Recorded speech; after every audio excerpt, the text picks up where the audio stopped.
What is a resume? A resume is a document that gives brief details about your personal information, your educational qualifications, and skills. Structure of a resume. First and foremost, personal information. Number 1, your name, then date of birth, present and permanent address, phone number, and email.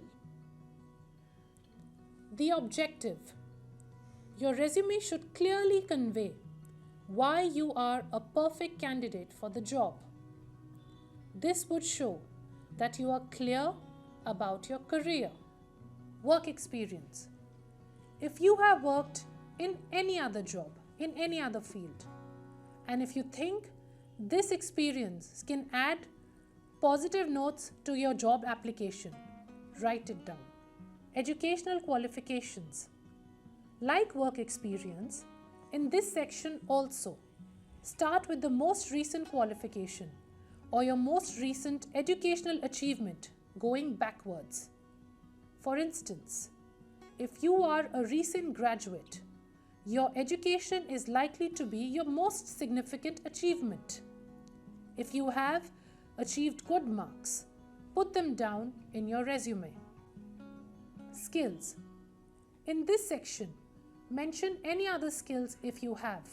For example, computer skills or any other skills relevant for the position you're applying for. Languages known. If you know any other language other than your mother tongue, add it to the resume. For example, English. Hobbies. In this section, add whatever hobbies you have. If you like to play cricket, swim, or play table tennis. Last but not the least, add references. What is a reference? In this section, include the names and contact details of 2 to 3 people who are important or influential, who can give guarantee of your competence and character.